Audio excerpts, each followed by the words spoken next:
Did you know that the secret to transforming your life's biggest challenges into your greatest opportunities might have been discovered over 2,000 years ago? Imagine facing life's storms with a calm so powerful nothing could shake your inner peace. Sounds like a superpower, right? Well, it's not just a fantasy. This ancient superpower, it's an age-old philosophy that's as practical today as it was in the bustling markets and marble halls of ancient Rome and Greece. Stoicism teaches us that while we can't control every aspect of our lives, we have absolute power over how we choose to react. And in today's world, where uncertainty seems to be the only certainty, these teachings could be the anchor we've all been searching for. What if I told you that Stoicism is more about action than thought? It's about living a life filled with purpose, resilience, and happiness, no matter what life throws your way. It's not about suppressing your emotions, but understanding and managing them to lead a more fulfilling life. So, whether you're dealing with stress, facing adversity, or simply looking to find more joy in the everyday, stick around. Today, we're diving deep into Stoicism, uncovering its timeless wisdom and discovering how it can transform not just the way we think, but the way we live.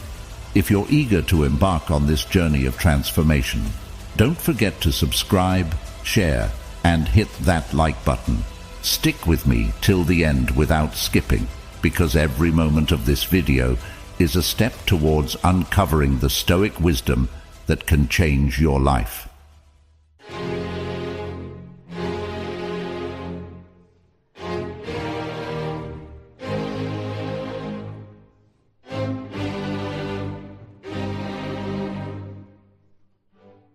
One, focusing on what's in your control. Have you ever found yourself stuck in traffic, fuming over the delay, or scrolling through your phone only to get upset over a negative comment someone left on your post? It happens to the best of us. It's almost like our day-to-day life is filled with these little tests, challenging our mood and our peace of mind at every turn. But here's a game-changing perspective from the world of Stoicism that can turn all that frustration on its head. Stoicism, this incredible philosophy that dates back to ancient Greece and Rome, hands us this powerful tool, focusing on what's in our control. The great Stoic philosopher Epictetus once said, "It's not what happens to you, but how you react to it that matters." Think about that for a second. Traffic, bad weather, negative comments. These are all outside our control. We can't change them, no matter how much we wish we could. What we can change, however, is how we react to them. This idea isn't just ancient wisdom, it's backed by modern psychology too. Carl Jung, a giant in the field of psychology, famously stated, "I am not what happened to me. I am what I choose to become." This aligns perfectly with the Stoic practice. It's about recognizing that the only real power we have is over our own reactions, thoughts, and actions. Let's break it down a bit. Say you're in that traffic jam, late for an important meeting. You can spend that time stewing in anger, honking your horn, and stressing out, which, let's be honest, won't make the cars ahead move any faster. Or you can take a deep breath, accept the situation, and maybe use the time to listen to a podcast, an audiobook, or simply enjoy some music. The traffic hasn't changed, but your response to it has. And with that shift, your stress levels drop, and your day looks a bit brighter. This Stoic principle of focusing on what you can control extends far beyond just dealing with traffic or weather. It applies to our personal goals, our reactions to others, and our approach to obstacles in life. As Marcus Aurelius, another Stoic heavyweight, reminds us, you have power over your mind, not outside events. Realize this, and you will find strength. So next time you find yourself getting worked up over something outside your control, remember these wise words from our Stoic friends. Ask yourself, is this within my control? If it's not, let it go. Focus on your reaction, your mindset, and your actions. This simple shift can have a profound impact on your stress levels and overall happiness. It's not always easy, but it's worth practicing every day. Remember, it's about progress, not perfection. And as we learn to focus more on what's in our control, we'll find ourselves not just surviving life's challenges, but thriving in spite of them. 2. Embracing obstacles as opportunities. Stoicism teaches us the art of embracing obstacles as opportunities. It sounds counterintuitive, right? Most of us are programmed to view obstacles as just that, barriers to our success and happiness. But Stoics like Marcus Aurelius, Seneca, and Epictetus flip this narrative on its head. They tell us, when life throws you a curveball, instead of asking, "Why me?" ask, "What can I learn?" This is a game changer. Marcus Aurelius, the Roman emperor and a Stoic philosopher, penned in his personal writings, "The impediment to action advances action. What stands in the way becomes the way." What he means here is that every obstacle, no matter how daunting, not only tests our resilience, but also teaches us valuable lessons. It's about finding the silver lining in tough situations and using it to fuel our growth. This perspective isn't just ancient philosophy, it's backed by modern thinkers too. The famous psychologist Carl Jung said, "What you resist persists." By fighting against obstacles, we give them more power over us, but by accepting and learning from them, we can overcome them. This Stoic mindset is about transforming challenges into stepping stones towards becoming stronger and wiser. Let's make it practical. Say you're facing rejection from job applications. It's easy to fall into a spiral of self-pity and doubt, but what if you viewed each rejection as feedback? Maybe there's a skill you need to improve or a new strategy for your job search. That shift in perspective can turn a series of rejections into a path for professional development. Another example is personal conflicts. They're uncomfortable and stressful, but they also offer a chance to practice patience, empathy, and communication skills. Every disagreement is an opportunity to understand different viewpoints and to refine our conflict resolution abilities. The essence of embracing obstacles as opportunities lies in asking ourselves, what can this situation teach me? Instead of being passive victims of circumstance, we become active learners and problem solvers. This doesn't mean that facing obstacles becomes easy, but it does mean that we approach them with a mindset geared towards growth and learning. Epictetus once said, "It's not what happens to you, but how you react to it that matters." This is the heart of Stoicism. It's about seeing beyond the immediate pain or frustration of an obstacle and finding the lessons and opportunities it presents. So when you're faced with a challenge, big or small, try to pause and reframe it. Ask yourself what you can learn from the situation and how it can make you stronger and wiser. Remember, obstacles aren't just hurdles to overcome, they're opportunities to grow. By adopting this Stoic mindset, we can navigate life's ups and downs with more grace, resilience, and wisdom. 3. Living in the present moment. It's something we hear about all the time, right? Live in the now. But what does that really mean? And why is it so important? Living in the present moment is about fully embracing and experiencing where you are at this very second, not letting your mind wander off to the worries of tomorrow or the regrets of yesterday. It's about realizing that life, with all its beauty, challenges and surprises, happens in the now. This concept isn't new. It's been a cornerstone of Stoic philosophy, echoed by great minds like Marcus Aurelius, Seneca, and Epictetus. And it's been reiterated by modern psychologists and thinkers. Let's start with the Stoics. Marcus Aurelius once said, "Do not dwell in the past. Do not dream of the future. Concentrate the mind on the present moment." He understood that the power of living in the present lies in its ability to ground us, to clear our minds of distractions, and to allow us to appreciate the richness of life as it unfolds. But why is it so hard to stay present? Our minds are often cluttered with thoughts, worries about what's next, or replaying things that have already happened. This constant mental noise pulls us away from the beauty and potential of the here and now. As the famous psychologist Carl Jung put it, the least of things with a meaning is worth more in life than the greatest of things without it.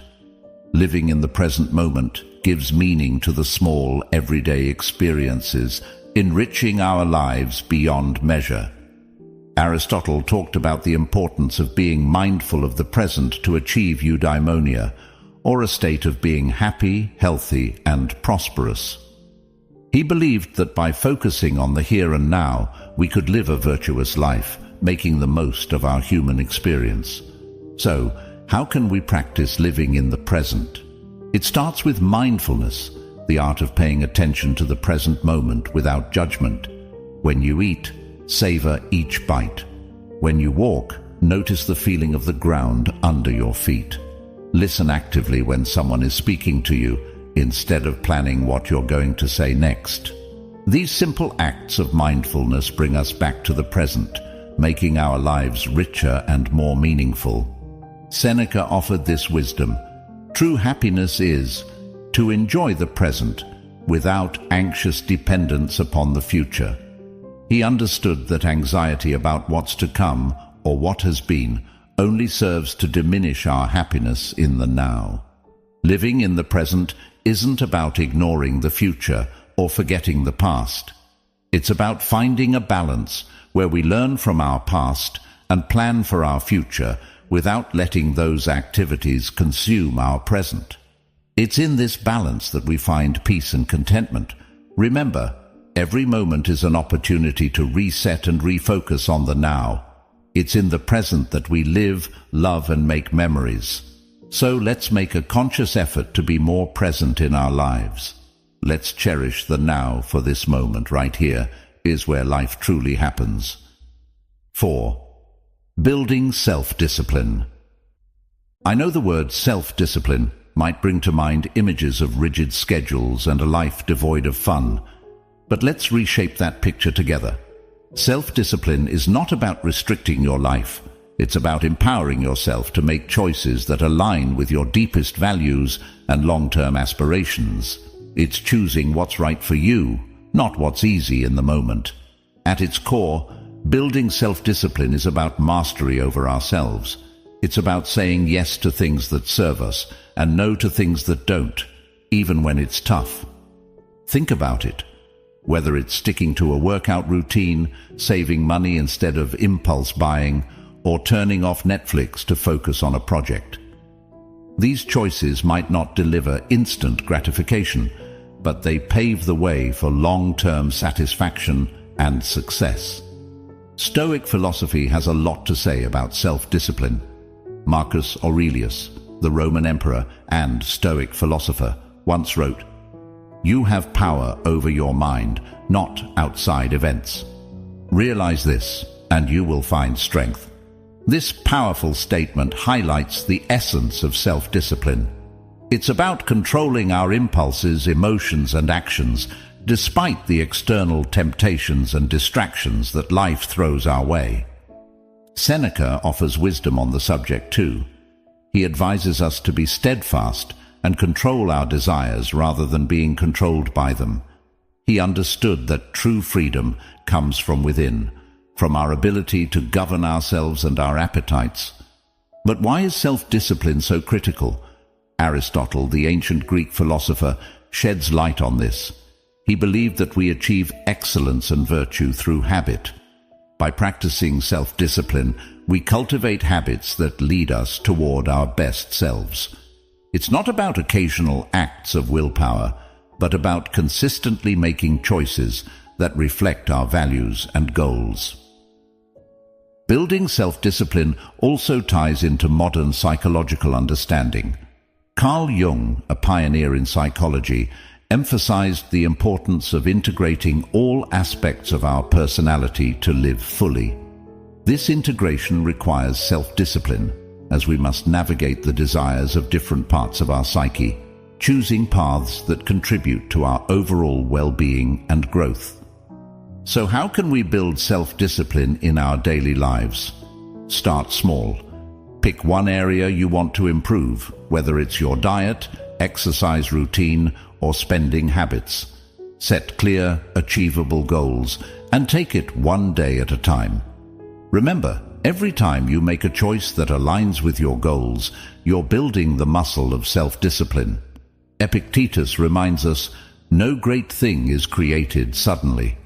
Self-discipline is built through small, consistent actions. It's about progress, not perfection. Every day presents new opportunities to practice self-discipline, to choose actions that move us closer to who we want to be. Building self-discipline is a journey. It's about finding balance between what we want now and what we want most. It's about making choices that might be hard in the moment, but will bring us closer to our goals, happiness, and peace in the long run. So, let's commit to this journey together, supporting one another in choosing what's right, not what's easy. Remember, in the realm of self-discipline lies the path to achieving our dreams and living a life we truly love. 5. Developing emotional resilience. When life throws its curveballs, we all experience a whirlwind of emotions. Feeling angry, sad, or frustrated is a natural part of being human. But here's the kicker. It's not just about the emotions we feel, it's about how we handle them. That's where the magic of emotional resilience comes in. Emotional resilience is like this superpower that allows us to navigate through life's storms with grace and come out stronger on the other side. It's about acknowledging our emotions, understanding them, and then taking positive steps to move forward, rather than being swept away by the tide of our feelings. The Stoics had a lot to say about this. Marcus Aurelius, for example, reminds us, "You have power over your mind, not outside events. Realize this, and you will find strength." This profound insight touches the essence of emotional resilience. It's about recognizing that while we might not have control over what happens to us, we have control over how we respond. Our emotions don't have to control our actions. Seneca offers wisdom on facing adversity without losing our composure. He teaches that life's hardships are tests of our character and resilience. By facing our feelings with understanding and patience, we can grow wiser and more robust. But how do we develop this emotional resilience? It starts with self-awareness. Being mindful of our emotions and reactions helps us understand ourselves better. It's okay to feel what we're feeling, but instead of reacting impulsively, we can choose to respond in a way that aligns with our values and long-term well-being. Aristotle spoke about the golden mean, finding the balance between excess and deficiency. This concept applies beautifully to emotional resilience. It's about finding a balanced response to our emotions, not suppressing them or letting them overpower us. Carl Jung, a pioneer in psychology, emphasized the importance of integrating all aspects of our psyche to achieve wholeness. Part of this process involves confronting our emotions, understanding them, and learning from them. This is at the heart of developing emotional resilience. So, what can you do when you're in the grip of strong emotions? First, give yourself permission to feel. Acknowledge your emotions without judgment. Then, take a step back and try to understand what triggered these feelings. This reflection can provide valuable insights into your emotional patterns and triggers. Epictetus said, "It's not what happens to you, but how you react to it that matters." This is a powerful reminder that our reactions to our emotions can shape our experiences. Instead of being reactive, we can choose to respond in a way that is constructive and healing. Developing emotional resilience is a journey.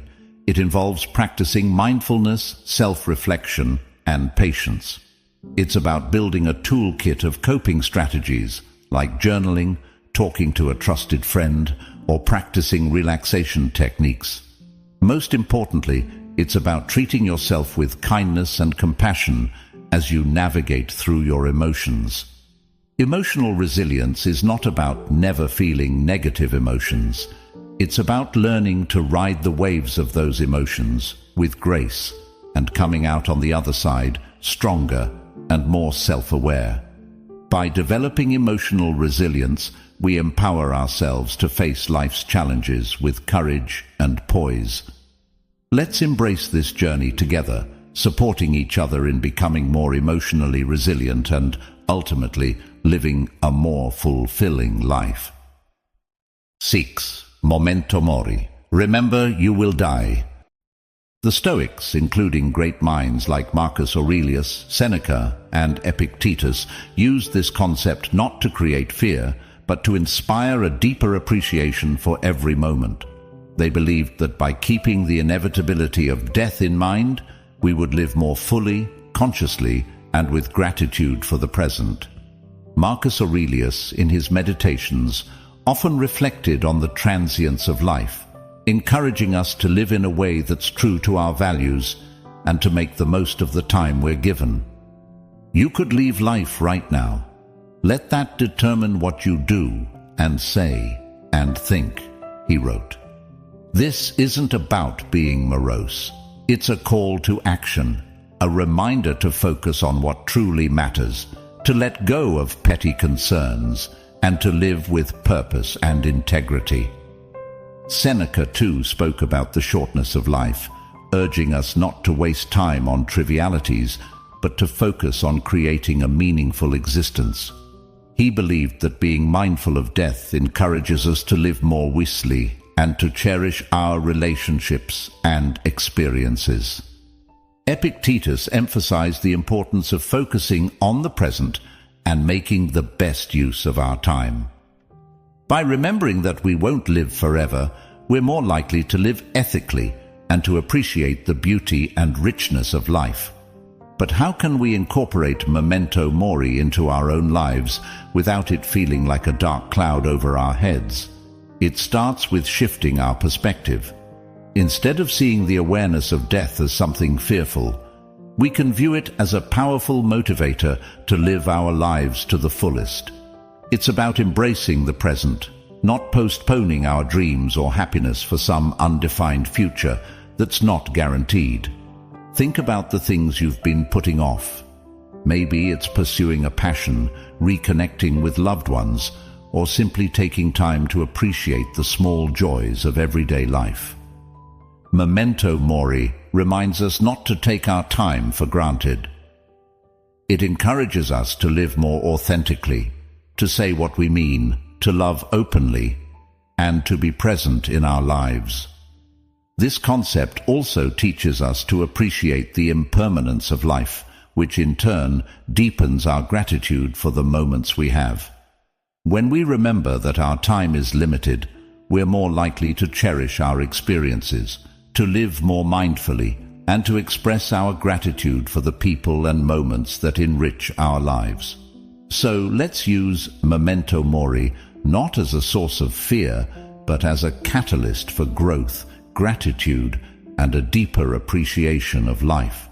Let it remind us to make choices that align with our deepest values, to cherish our relationships, and to savor the beauty of the present moment. Remembering that we will die one day encourages us to live more fully today. In embracing memento mori, we find a powerful reminder to live not in fear of death, but in celebration of life. Let's make every moment count, not because we're afraid of its end, but because we're in love with life itself. Let's live in a way that, when our time does come, we can look back with no regrets, knowing we lived fully, loved deeply, and appreciated the incredible journey that life is. 7. Practicing gratitude. It's fascinating how such a simple concept can have a profound impact on our lives. It's about shifting our focus to what we have rather than dwelling on what we're missing. This practice can be a real game changer, especially on those days that feel like an uphill battle. The Stoics, wise as they were, had a lot to say about gratitude. They believed that happiness doesn't come from having more, but from appreciating what we already have. Marcus Aurelius often wrote about the importance of focusing on the present and finding joy in the simple things. He said, "When you arise in the morning, think of what a precious privilege it is to be alive, to breathe, to think, to enjoy, to love." This is gratitude in its purest form, recognizing the value of life itself and the many gifts it offers us each day. Seneca talked about how our desires can lead us astray, always chasing after more and never finding true satisfaction. He suggested that by focusing on what we have and understanding that the best things in life are already within our grasp, we can find real contentment. Epictetus, known for his practical approach to Stoic philosophy, encouraged his followers to appreciate their current circumstances, whatever they might be. He believed that by accepting and finding value in our present situation, we could live a more fulfilled life. But how do we practice gratitude, especially when life throws curveballs our way? It starts with making it a daily habit. Each morning or evening, take a moment to reflect on 3 things you're grateful for. It could be as simple as a warm cup of coffee, a conversation with a friend, or the beauty of a sunset. This practice helps to rewire our brains to focus on the positive, boosting our mood and overall outlook on life. Gratitude also means embracing the challenges and finding lessons within them.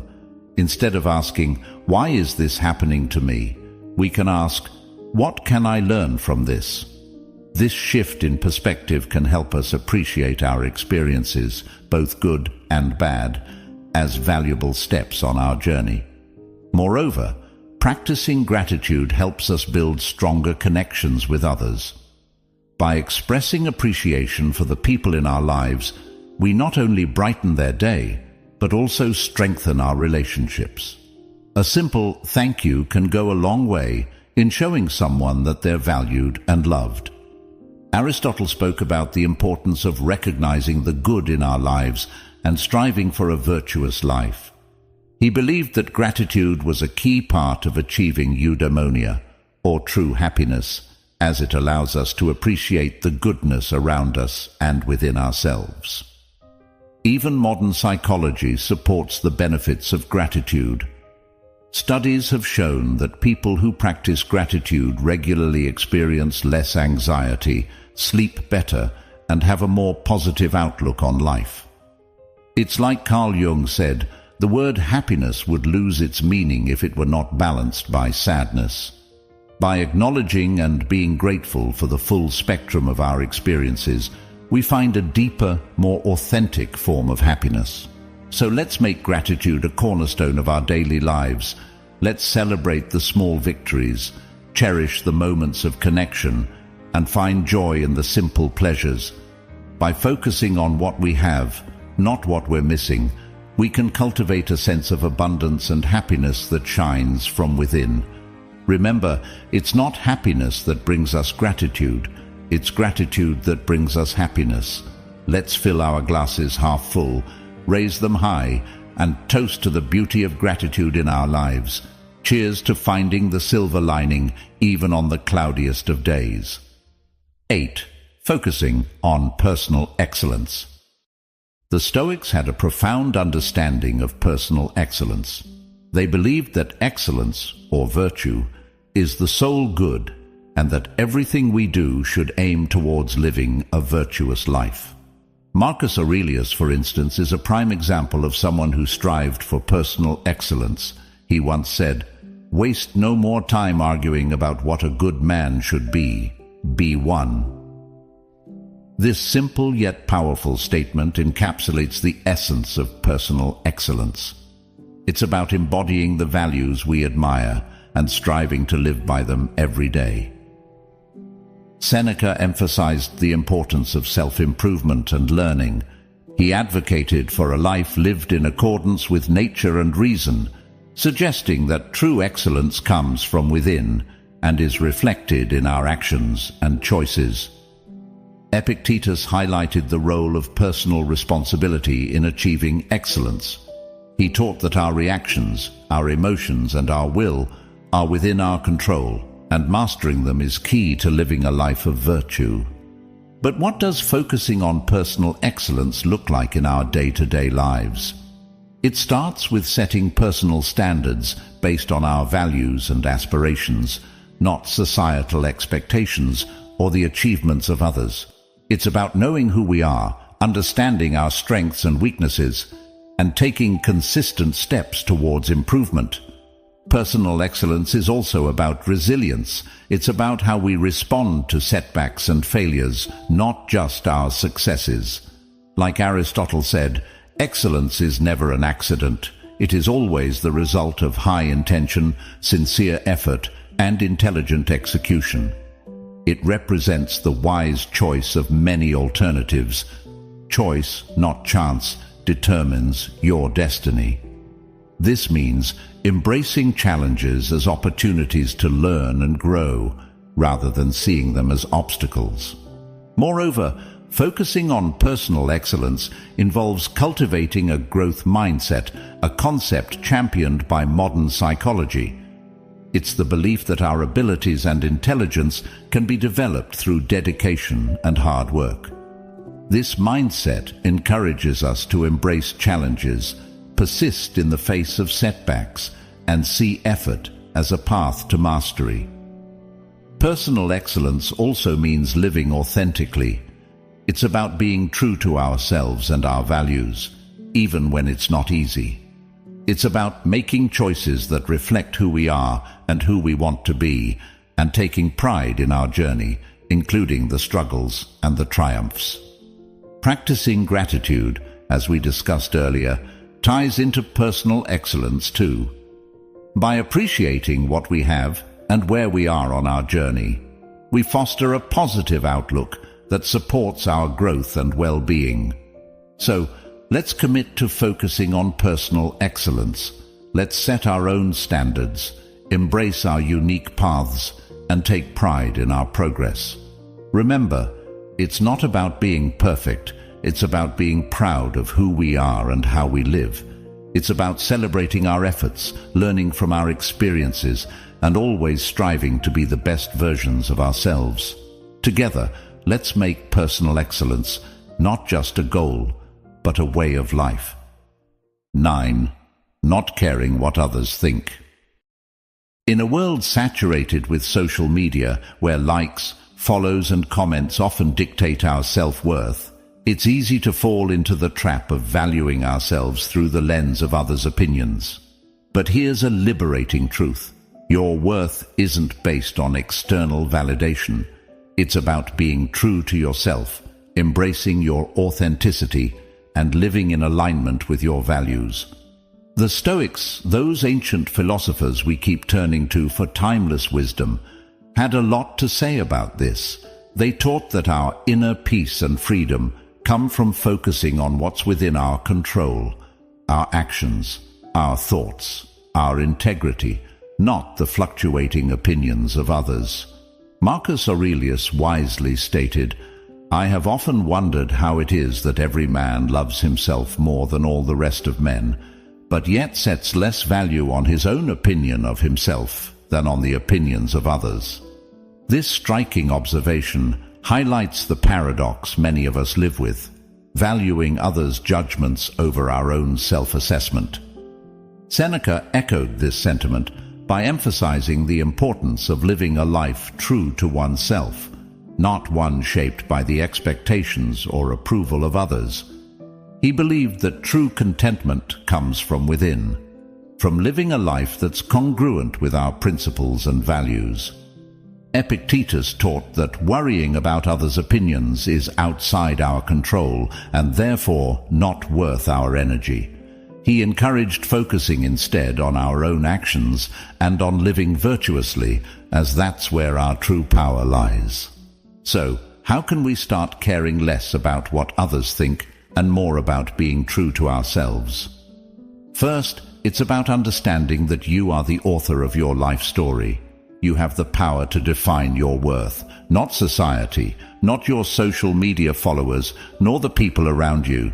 It's about grounding your self-esteem in who you are, the values you stand for, the kindness you spread, and the effort you put into being your best self.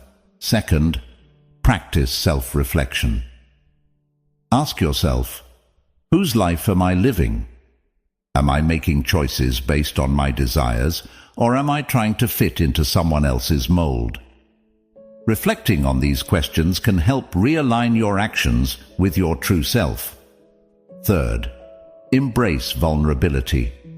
Being true to yourself means being open about your flaws and all, understanding that perfection is an illusion. It's okay to be a work in progress, making mistakes and learning from them. This authenticity attracts the right people into your life, those who appreciate the real you. Moreover, remember the words of Aristotle, who spoke about the golden mean, finding balance in life. Applying this to our concern for others' opinions, it's about finding a healthy balance between considering constructive feedback and maintaining our autonomy and self-worth. Incorporating a Stoic mindset into our lives means understanding that our worth is determined by our virtues, our actions, and our commitment to living a meaningful life, not by external accolades or approval. It's about building a strong inner fortress that remains unshaken by the fleeting opinions of others.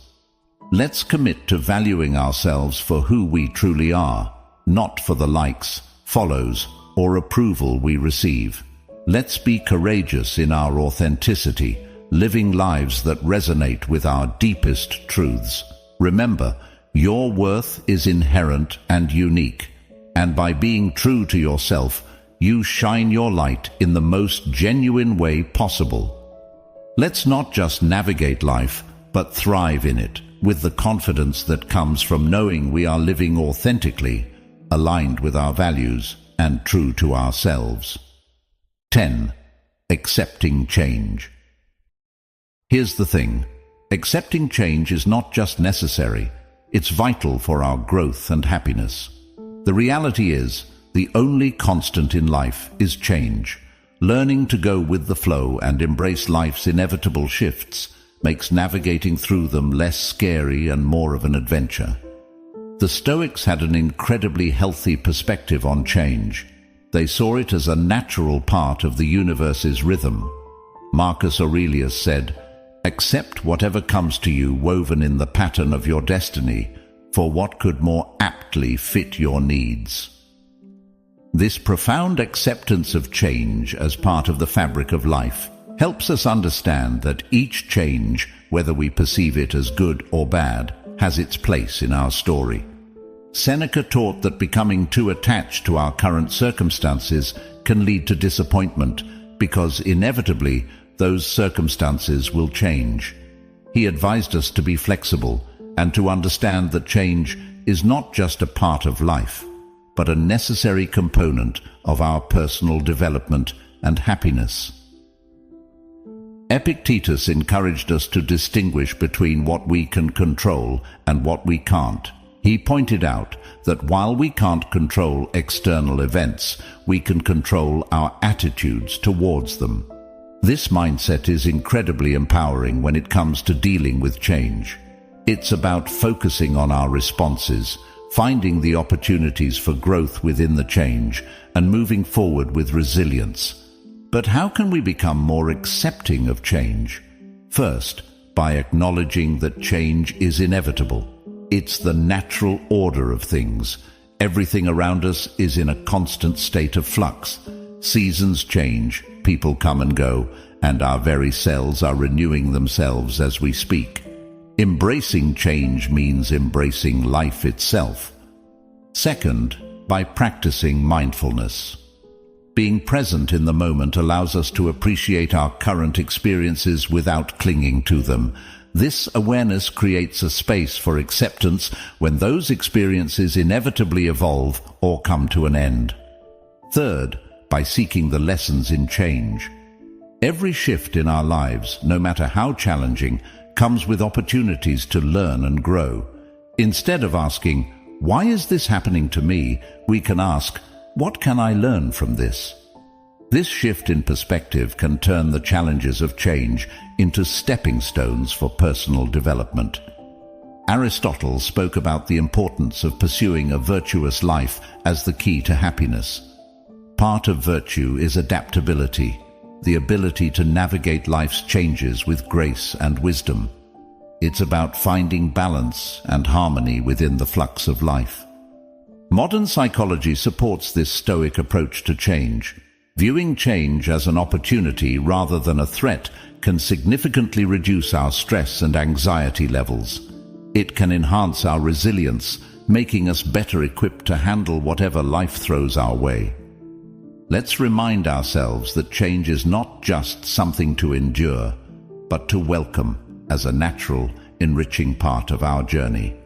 By accepting change, we open ourselves to new experiences, growth, and the beautiful unfolding of our unique paths in life. Remember, going with the flow isn't about passivity. It's about actively engaging with life in its full, dynamic complexity. Let's navigate the currents of change with courage, grace, and a heart open to the endless possibilities that change brings. 11. Practicing compassion and empathy. Despite our differences, we're all in this together, navigating the complex journey of life. By fostering an understanding and caring attitude towards others, we contribute to making the world a kinder, more loving place. The Stoics, those ancient philosophers who continue to enlighten us with their timeless wisdom, placed great importance on the virtues of compassion and empathy.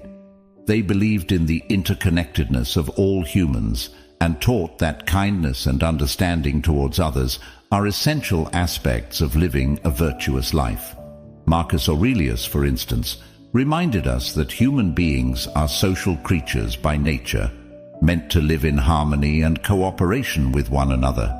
He said, "What brings no benefit to the hive brings none to the bee." This beautifully illustrates the idea that our well-being is intrinsically linked to the well-being of others. Seneca emphasized the importance of treating others with kindness and generosity. He argued that compassion is a natural human instinct, and that by helping others, we also help ourselves. In his writings, Seneca encourages us to extend our empathy even to those who have wronged us, understanding that they too are acting out of their own struggles and limitations. Epictetus taught that we should strive to understand others' perspectives, recognizing that everyone has their reasons for their actions.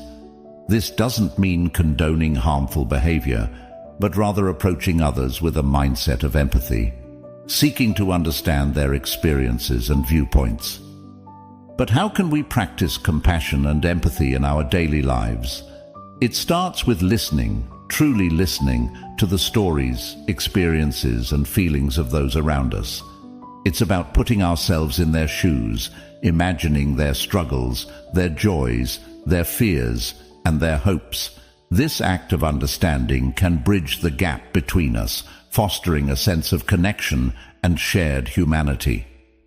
Another way to cultivate compassion and empathy is through acts of kindness, no matter how small. A smile, a kind word, a listening ear.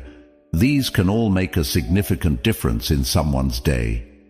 By being present and attentive to others, we signal that they matter, that their feelings and experiences are valid and important. Practicing compassion and empathy also means being there for others in times of need, offering support and understanding without judgment. It's about recognizing the value and dignity of every person, regardless of our differences. The ancient philosopher Aristotle spoke about the importance of friendship and the role of empathy in building strong, meaningful relationships. He believed that true friends not only share in each other's joys, but also in their sorrows, supporting each other with empathy and understanding. Modern psychology supports the Stoic emphasis on compassion and empathy, showing that these virtues not only enhance our relationships, but also our own emotional well-being. By caring for others, we foster a sense of belonging, purpose, and happiness in our own lives. Let's remind ourselves that behind every face is a story, behind every action is a reason, and that by understanding and caring for each other, we make the world a kinder, gentler place. In doing so, we not only enrich the lives of those around us, but also find deeper fulfillment and joy in our own lives. Together, let's spread kindness like confetti, creating ripples of compassion that transform the world, one act of empathy at a time. 12. Reflecting and reviewing regularly. This is about taking a pause, a real, meaningful pause, to look back on our actions, our thoughts, and the paths we've tread. It's about growth, introspection, and aligning our lives with our deepest values. In a world that's always rushing forward, this practice is our anchor, ensuring we're not just being swept away, but are sailing in the direction that's true to us. The Stoics, with their profound insights into human nature, placed immense value on the practice of reflection. Marcus Aurelius, in his personal writings, which we now treasure as meditations, offered a model of this practice. He didn't just rule an empire, he took the time to examine his life, his decisions, and his moral compass through writing. He saw this reflection as essential to living a life of virtue and purpose. "The happiness of your life depends upon the quality of your thoughts," he wrote, reminding us that our internal dialogue shapes our external reality. Seneca recommended regular self-assessment as a way to foster self-improvement and wisdom. He likened life to a play, suggesting that we periodically review our roles and performances. Are we acting in harmony with the character we wish to embody? Are our actions reflective of the script we value, the script of our lives? Epictetus encouraged his students to end each day with a review of their actions and attitudes. This wasn't about self-criticism, but about self-awareness and growth. He urged us to ask ourselves, what did I do well? What did I do wrong? What duties left undone? Through such questions, we can steer our lives more consciously, making adjustments that bring us closer to our ideals. But how do we incorporate this Stoic practice of reflection and review into our modern lives? First, by making it a habit. Dedicate a few minutes each day, perhaps before bedtime, to reflect on your day. What were your victories? Where did you face challenges? And how did you respond? This practice can start as a mental exercise, but writing it down can enhance its benefits, giving you a tangible record of your journey. Second, use reflection as a tool for gratitude. In reviewing your day, also take note of the moments, no matter how small, that brought you joy or gratitude. This balances our natural tendency to focus on the negative, cultivating a more positive outlook on life. Third, approach this practice with kindness and compassion towards yourself. Reflection is not about berating yourself for mistakes, but about recognizing them as opportunities for learning and growth. Be as understanding and supportive to yourself as you would be to a dear friend. Aristotle spoke about the importance of living a reflective life. He believed that true wisdom comes from understanding ourselves, our actions, and our place in the world. This reflection is the essence of living an examined life, one that's in accordance with virtue and excellence. In modern psychology, the benefits of regular reflection are well documented, showing improvements in mental health, clarity of purpose, and personal growth. Reflecting on our experiences helps us process emotions, learn from our actions, and make more informed decisions moving forward. Let's commit to this practice of reflecting and reviewing regularly. Let it be our guidepost, ensuring that we're not just passively experiencing life, but actively shaping it according to our values. By taking the time to look back, we gain the insight needed to move forward, more aligned, more aware, and more in tune with the essence of who we are and who we aspire to be. Let's cherish this journey of introspection, for it is in knowing ourselves that we find the path to true fulfillment and joy. Each of these lessons from Stoicism isn't just ancient wisdom. They're life hacks that can help us deal with stress, make better decisions, and find peace in chaos. Remember, it's not the challenges along the way that define us, but the strength we find in facing them, the wisdom we gather, and the compassion we share. Each step, each reflection, each act of kindness is a brushstroke in the masterpiece that is your life. So let's not just exist, let's live, vibrantly, purposefully, authentically. As we part ways today, I encourage you not to let the inspiration end here. On the screen, you'll find a playlist that's a treasure trove of wisdom, stories, and strategies to help you navigate life's twists and turns with grace and resilience. Click on it, dive deeper, and continue to sculpt the most authentic version of yourself. Together, let's keep growing, keep reflecting, and keep embracing the beautiful complexity of life. Thank you for sharing this time with me. Until we meet again, remember to live not just for the applause, but for the cause of being your most genuine self. Take care, and see you on the next step of our journey.